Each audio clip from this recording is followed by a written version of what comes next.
Hello and welcome along to another episode of this FM22 One Club story from Hemel Hempstead Town with me, Daniel. We're back today for part 151 and it is massive as this week we are going to have to make big decisions on what we want to prioritise. We are top of the Premier League. We are now 8 points clear after beating the side directly behind us with 10 games to go. We've bottled it from this position before. But this is the opportunity to finally make history for me. And we come up against 12th place Chelsea, the one from that original Big Six that have really dropped away. And then Real Madrid in a second leg of the Champions League tie, with us trailing on aggregate after the away leg. We've then got an FA Cup tie to worry about as well, before I have to make big decisions. So if you're looking forward to seeing it and what we can do in the next two games, then please do put a thumbs up on the video. Subscribe down below for daily FM22 content from two long-term stories. Of course, there was a very special episode yesterday evening as we went slightly off the cuff from our normal top threes. You can find that in the eye above, as well as the clips from the Stevenage game I went to on Saturday, and of course the second part of the experiment as well. All the other key links in the description, and you can support the show as a channel member down below on Patreon or over on Twitch. But thank you as always for your incredible support, as we have a really interesting situation. It is the first season we have not had anyone scoring goals really. Our top scorer's on 12. I don't think since we've been in the Premier League we've had any top goal scorer with less than 20 in all competitions. And that's going to happen this year, yet it might be our best season yet. And it's a very bizarre situation. We have got a lead in a league title, which is pretty good because City are still going at over 2 points a game. Spurs are going at 2 points a game. It's higher than we've seen in some of the other years.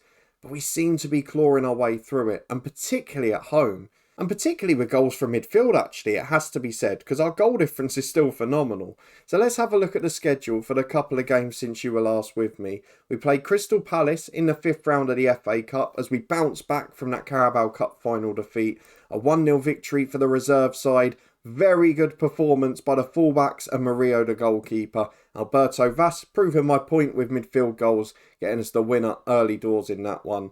And then a 2-0 win at home to City in the league. Guess what? Two midfielders scored them. And Drecker, big free kick from him when it was getting a bit tense. And Miguel Coronel, great run and finish in the first half.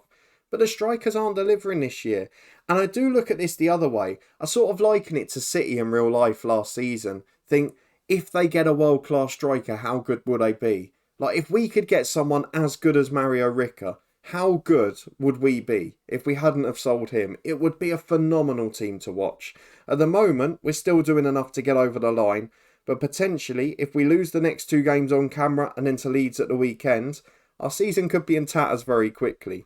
We've still got to play Manchester United, Spurs and Arsenal in the running in the Premier League, but I think most crucially, nearly did one finger there. Two of them nearly did it again. Two are at home. And I think that could be the most crucial part for us. Albeit it's Stadium MK is somewhere where we're getting used to playing now. And if we look at the Premier League table and we look at the real cornerstone of our success this season, which has to be discussed because it's something that we've taken a bit of stick for in the past. And some of the signings have taken a little bit of criticism as well. But if we go and show you the stages, we have let in 20 goals this season, the best record by 8. Yes, we've scored 55, but that's not the best in the league. It's joint second, with Arsenal ahead and Liverpool level with us, and City, Tottenham not far behind. But the goals against column is phenomenal. Zaru Kandura at centre-half, the upgrade with Class at left-back, and Mellon coming in for competition on the right has made us so much better defensively. But we haven't got the goals in the team. If we had that, I think we'd be probably unstoppable and have already won the title. But regardless, we're still picking up results. And if we look at the records home and away, at home, we have lost one game and won 13. We have let in 8 goals and we've scored 34. Away from home, we've got the best defensive record by a mile. We've only scored 21 goals, just over one a game. We are not running away with it by any means on the road. With Chelsea being away today, that gives me a slight worry, but hopefully that's unfounded and we will pick up a result. The plan is we go first team today, we then go as strong as we can against Real Madrid and we'll rotate against Leeds. If we don't win the FA Cup, I hate to say it as my favourite competition, but so be it this season because we've got to win a big one. So let's get through to the fixtures. The first game is away at Chelsea. Still, as the comments mentioned in the last episode, and thank you KW because I'd have forgotten to look, still managed by Neil Bath, who has now, due to a glitch in the game, been interim manager for 14 years. He's a phenomenal coach, but he's taken the club backwards and there's no one coming in to replace him. We've encountered something bizarre, and at 68, I'm starting to wonder if he'll ever retire as well. So is he going to outlast this entire save? And at the end of it, I'll make the save available. You guys can carry on and let me know if he stays in charge. We'll wait and see. But let's get through to the tactical meeting. That's a slightly trivial issue to take the attention off the pressure today. Let's hope we can get a result at Chelsea. A sold out Stamford Bridge. Let's see what team selection's available. I think we should be at full strength. We've got a slightly heavy match load for Coronel, who's also a yellow from suspension, but nothing we really need to be too concerned about. If I have a look at the rest of the squad, I think it picks itself. We've got to make decisions up front because Azoma and Torres haven't scored for ages. Torres probably been the poorer performer of the two, 6.9, 6.6, 6.2 his last 3 games. So do you know what? Let's bring in the top scorer, Srubeck. He can be alongside Azoma. The rest of it stays the same. So we've got John Moore in goal. Chauvin and Klaas, the former Chelsea man, the fullbacks. Dura and Zaruk, nearly said Hannafan as centre-half. And Drecker, Stamatis, Coronel and Njo, the midfield diamond. With Srubeck in alongside Azoma up front. Another former Chelsea player we signed a year earlier. So 2 former players for the hosts in our team today. That midfield is becoming so strong now. And Drecker, coming on leaps and bounds. He looks like a proper world-class player, still only 20. Let's go and get into it. The spine of our team's great. We're 1 striker away from absolute world dominance. Can Vitz Srubeck be the man today as Chelsea make 3 changes? There any real players in the 11? I don't think so. Still got Inacio on the bench though. He must be ancient now. We've got to be at least 35, 36. Let's get through to the dressing room. We know from the head coach that these big clubs, they keep the players so long. We've kept a fairly young squad. I guess our star players have probably been taken away at an older age, or we would have kept the likes of Ricker for sure. But let's go and get into this. Into the first half at Stamford Bridge. A draw's a good result, a win's a great one. Staying unbeaten on the road when we're not scoring many can be massive to our title aspirations, as SN on the left-hand side gives it away for Chelsea, and Drecker the rock there in that holding role. Finds Chauvin and Srubeck, who's dropped deep. Stamatis through to Njo. It reaches Azoma against his former club, forced wide. Delivers in though, and it's midfield goals again. And what a finish that is from Collins and Njo. Came in to replace Mailton on a shoestring budget last year. And it's a lovely little backheel finish at the front post. His own little Gianfranco Zola tribute act right at Stamford Bridge. That is lovely. As Bardet straight down the other end. It's not going to last long, is it? It is. John Moore makes a stunning save, though it's into the box again. Jura heads away. Romagnoli picks it up on the right. Beats his man with ease. It's Coronel the first time. It's Klaas's former teammate the second. To De La Fuente on the edge. Headed away by the scorer and Joe. And Azoma holds it up. The other former Chelsea man. Got an assist early in this one. And again, without being spectacular and without the strikers scoring, we're just doing enough. And at the moment, we're going 11 clear, albeit we're playing before City. And that's it for the first half. It's been a pretty even game. I don't think we've been dominant. I don't think we've been spectacular. And Chelsea will come out more aggressive. So we're just going to drop from positive to a balanced mentality. Try and see out the early stages of the second half. Stay 1-0 up. Then we can ring the changes. As we've got a corner kick with Coronel. A second wouldn't be too bad here. Chauvin up at the back post. Just loses out. Stamatis brings it on the left. And for as much as we haven't replaced so many of the first team this year, those where we've got competition as Coronel heads just over again, those where we've added competition has made a real difference. Delgado's played better when he's come in. Chauvin's become better because of Mellon being at the club and those little spells out of the team. As Chauvin gets it now and almost proves my point straight away. Shot just over the bar from the edge of the box. It stays 1-0 and we're actually starting a bit better now whilst going more defensive. As Njo puts a free kick in, keeper claims it. Got an injury for Ndreka in the holding role.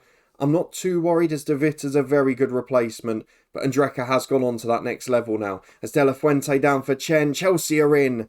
John Moore saves the day again. Let's get De Witt on because we're missing that anchor. It's only a bruised knee, but I don't want him missing in midweek and I don't want him missing the title running because of an injury. We've got a couple of players, obviously one yellow away. We know about Coronel. He's got that fatigue. He's someone we might have to replace. So Vass will come on for him. How I wish we had 5 subs in this one. And then what do we do up front? Do we go to the 5 at the back? Do we go to the flat 3 in midfield? I think we're going to do the latter. And Joe scored the goal but hasn't offered much else in this game. So Louise the youngster on for him. I think he's 22 or 23 now. Not really a youngster. But Stamatis will go in the middle of the 3. And then we'll have Louise on the right, Vass on the left. And I think we're going to try and cling on with that. So hopefully we can cling on for another one of those exciting, exhilarating 1-0 away wins. I can only apologise for the entertainment value that you're having to watch this year. But if it gets me a first ever Premier League title, starting as a semi-pro club, I will not care. 1-0 Hemel Hempstead, another gritty, determined, perfect away performance. A good win. Now we're at home to Madrid. And we need to get the ascendancy on our side and gain momentum because we're 1-0 down and the onus is on us to attack. Well, a little added bonus between the games, and we should have time for it given how bad that Chelsea game was as a spectacle. We have got our latest youth intake, Jamie Clapham, our assistant, letting us know. Let's see if anyone good is here, because it's the one thing that's perhaps been missing in this save. We haven't had a genuinely great youth academy player come through. David Wilson probably the closest. Whether he makes it or not, I don't know. So let's see if we've got one here. We have got, okay, a couple of maybes. A French goalkeeper, Jordi Colas. He is 1-star ability, 4-star potential. Lacking composure, but everything else is alright. Only 5'10", but at 15 he will get taller. And then the other one, Louis Kennedy, another number 10, just like Wilson. He is the same star ability and potential, and he is, wow. He is a proper attacking midfielder. He is 16 passing, 20 for flair. Good vision, good technique. Got to sort out that personality, which we'll get working on quickly. I think that lad could be a superstar. Don't hold me to it just yet, but I've got high hopes. Maybe it won't happen before we finish the save, but definitely one for the future. So let's get through to the big game tonight. Real Madrid in the Champions League. I will give you one little sneak preview. If we go and have a look at the selection info for this one, there's a couple that aren't going to make it. Let's put it that way. Fitness test time. Taking Andreka off has not worked. Class is struggling as well. So Rodrigo Delgado, who just a few hours ago decided to hand in a transfer request, is now probably going to have to start this one, which does not bode well. So let's see who is available, who is not. Apparently Jura's not quite fit, but he's close. And I'd rather him play now and then we'll rest someone at the weekend. Delgado is going to have to come in though, as is Rodrigo de Vita. And that means the bench, well, to be fair, we can pick the 9 we would and just take those 2 out. I'll play Murillo on Saturday as well. I'm not going to play him in this one. I think the rest of the squad can stay as is. So we might need to keep an eye on Jura and on Coronel, who again is 1 yellow from a suspension in this competition.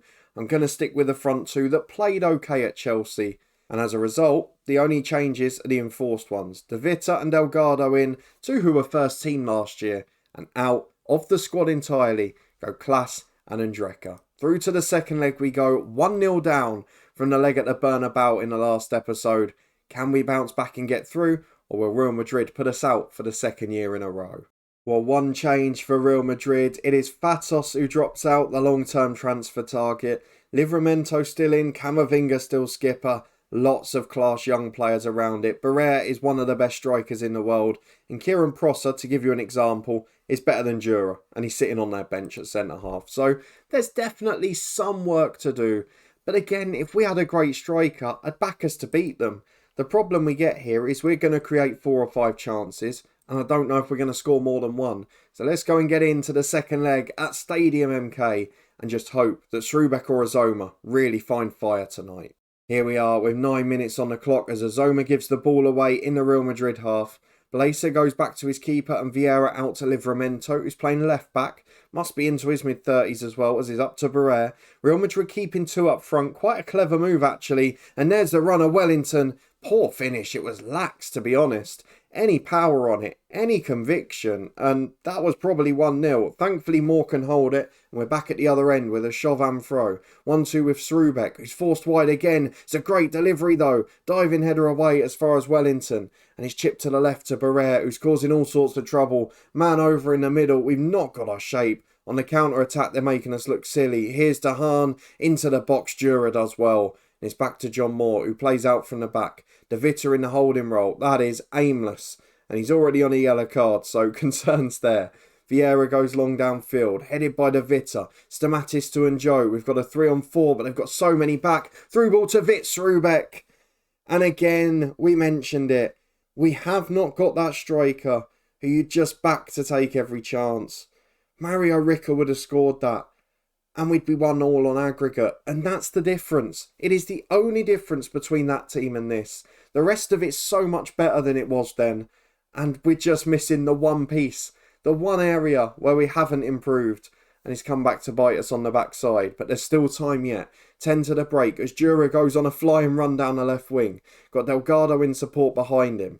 Not letting his throwing the toys out the pram affect his performance yet. Zazoma plays a 1-2.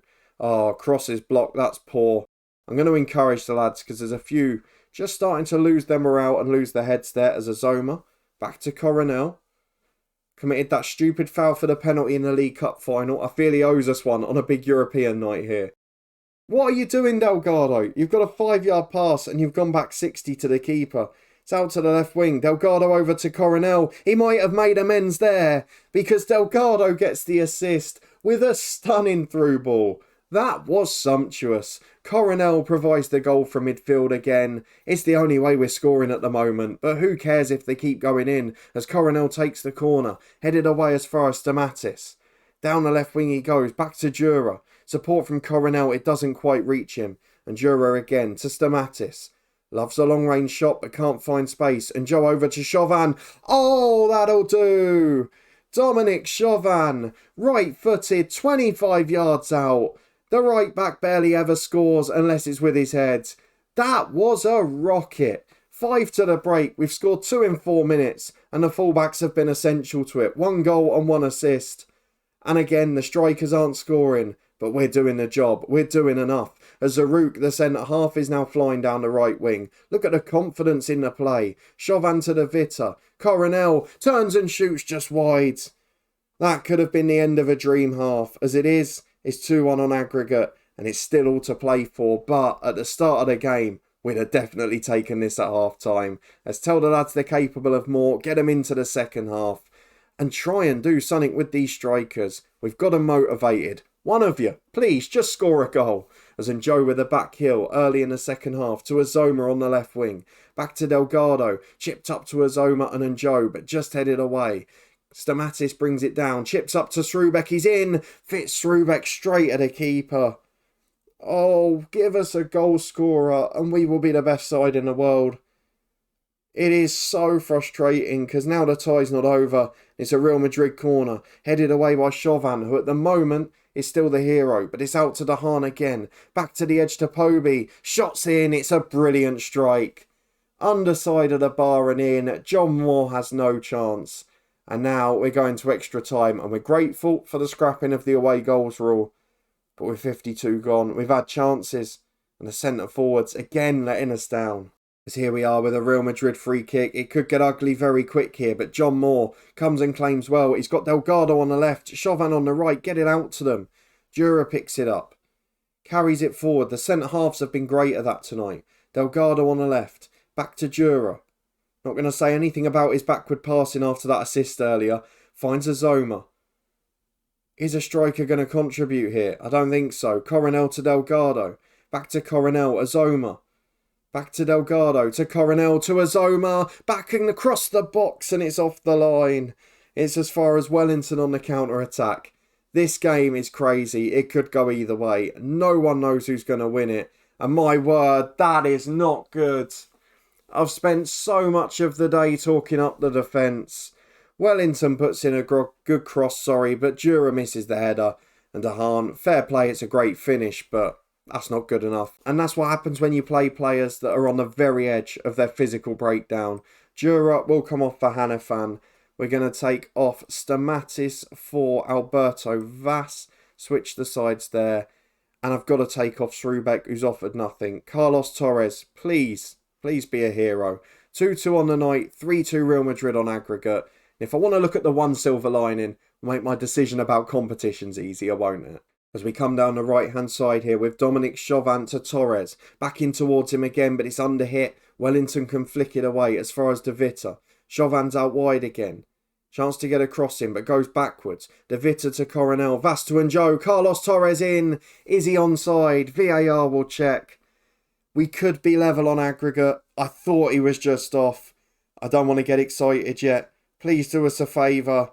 It's offside. Goal disallowed. 2-2 it remains. Torres, though, that's the best threat from any striker tonight. As we're back with a Real Madrid corner. 10 to go, and if they score here, it's over. Off the line, back to Barrere. And it is. It started so well, and at half-time, you've got to say, from 2-0 up, this is a collapse. We've let in 3 goals, we've chased the game, and it's come back to bite us. And again, the strikers don't take chances. Yes, we've won the most important one. Yes, I think we're going to win the Premier League title. Tottenham and Manchester City drew again. We're 10 clear with 9 to go. But now we have to win that, or this season is a bitter disappointment. Barrere picks the ball up to Favatas. And we have definitely got a bogey side in the Champions League, haven't we? Because Real Madrid knocked us out in the last 8 last year. They were a reward for winning the group this year, which is incredibly harsh. We maybe just need a lucky draw next year to go further in this one. But for now, Real Madrid are comfortable. They look the more likely to score again. As we go into 3 minutes of stoppage time, we're not scoring 2 goals. Azoma, I'm going to have to drop him again as well, because he's been awful for a few games now. No striker can score. Somebody explain it. Azoma back to the edge. Coronel's volley. Blocked to Torres, who does put it in. And VAR will check that. I think he was offside again, to be honest. How can you not stay onside? And more annoyingly, and more importantly, how can you keep scoring the ones when you're offside and not the others? It counts. 3-2. 3 minutes to go. Not enough time. It's just a consolation. We had double the shots on the night.